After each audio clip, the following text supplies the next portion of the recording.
Yo l'équipe, bonjour à toutes et à tous et bienvenue dans l'épisode numéro 2 qui sera sur l'amitié. T'as-tu déjà remarqué à quel point tes amitiés récentes n'ont rien à voir avec tes amis d'enfance? Je pense pas que ce soit tant que tes amis changent, ta propre notion d'amitié elle a évolué et c'est juste plus la même. En grandissant, on a déjà entendu pas mal de phrases déjà toutes faites comme les vrais amis c'est la famille. Sauf que contrairement à la famille, les amis on les choisit. Et puis c'est quoi des vrais amis? Et là souvent on te répond les vrais amis, c'est ceux qui t'ont toujours connu, quoi. Dans les moments faciles, dans les moments difficiles, voilà, gna gna gna. Ouais. Mais du coup, un ami que t'as depuis 20 ans va surclasser genre toutes tes nouvelles amitiés du reste de ta vie? Je suis pas sûr, hein. Parfois, ton pote que tu connais depuis 6 mois te comprend mieux que ton ami depuis 20 ans. Bon, c'est pas ça, mais on comprend l'idée. Le vécu joue un rôle dans l'amitié. Et là, on peut aussi entendre un vrai ami, c'est pour la vie. Le sang. Alors qu'en vrai, pas forcément non plus. Après un certain âge, on a tous déjà vécu des amitiés qui se terminent. Et c'est ok.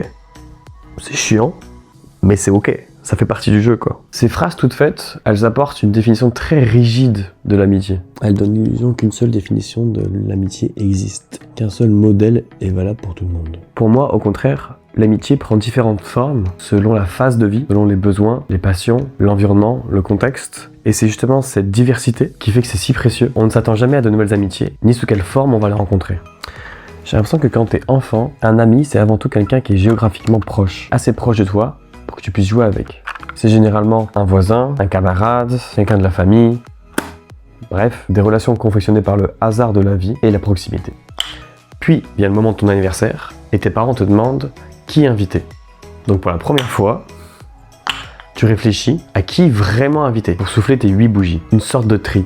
Tu commences à capter que tous tes copains et camarades ne sont pas tous tes amis. Ce qui est assez marrant, c'est que j'ai l'impression que pour un enfant, la réponse est assez intuitive. De qui inviter ou non. Puis, tu grandis.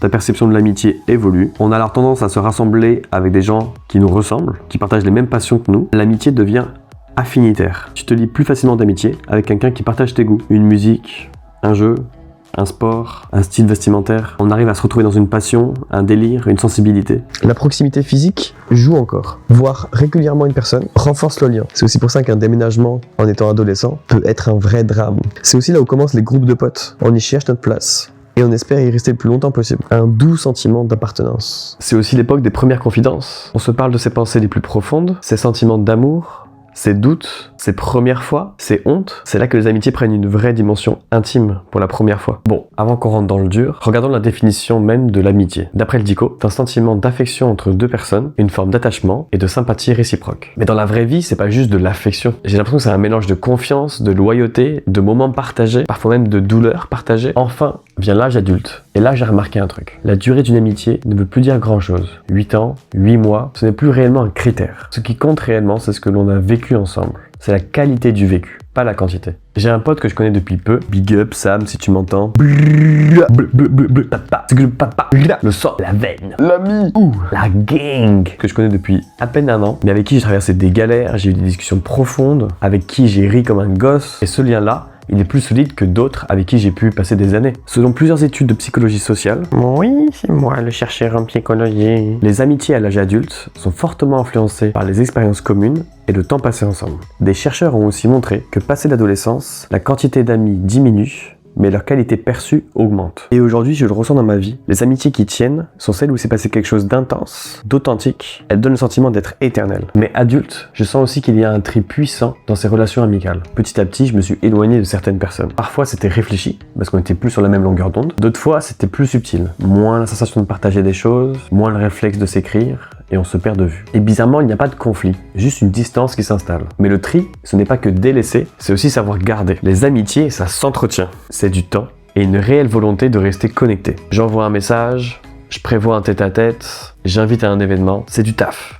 Et c'est plus facile quand c'est réciproque. Et c'est là que je réalise que, adulte, l'amitié est un vrai choix. Si tu restes dans ma vie aujourd'hui, ce n'est pas par habitude ou par obligation. C'est parce qu'on le désire vraiment tous les deux. Ça explique un peu pourquoi la différence est si grande entre nos amis d'enfance et nos nouvelles amitiés. Car l'une est née du hasard de la vie et d'une multitude d'expériences vécues ensemble. L'autre est née d'une connexion sur une perception à un moment T. Malgré des vécus différents, on converge vers la même chose. J'aime à penser que nos nouvelles amitiés se font moins par hasard et plus par résonance. On n'a peut-être pas vécu les mêmes choses dans le même pays, mais aujourd'hui on comprend et on réfléchit de la même manière. Je pense que c'est cette liberté de choix qui rend l'amitié chez l'adulte aussi forte et aussi fragile. J'ai l'impression que plus on est conscient de ce qu'on est en train de construire avec l'autre, plus la relation devient profonde. Mais je me demande aussi si cette sélection ne rend pas l'amitié plus exigeante. De savoir qu'on a le choix, est-ce qu'on pardonne moins? Est-ce que plus le temps passe, moins on pardonne facilement? Est-ce qu'on tolère moins les trucs border d'une nouvelle amitié? Aujourd'hui, mes amis sont ceux qui m'aident le mieux à avancer, à rester alignés, à mieux me comprendre. Et ça fait qu'à mes yeux, l'amitié est devenue la relation la plus précieuse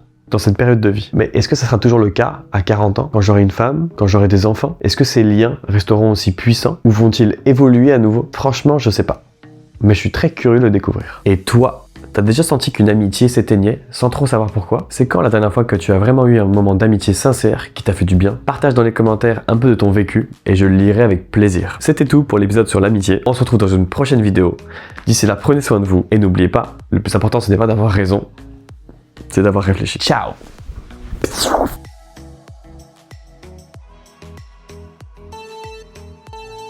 Pas du tout. T'as-tu déjà remarqué? T'as-tu le Québécois en moi. Mais surtout parce que ta propre perception balivère. Ah. C'est la famille. La famille, brom brom. Putain, what the fuck? Qu'est-ce que je suis en train de foutre? Ah là là là là là là là là là là là.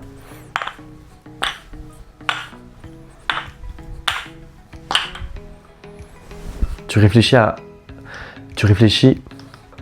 d'après le dipo. D'après le dico. Yes, ça y est, j'ai réussi. Selon plusieurs... Ah, waouh. Bonjour, je suis chercheur. Je sais pas pourquoi je fais ça. C'est 7. Je pense que c'est cette... Ah, sa mère, là. Ok.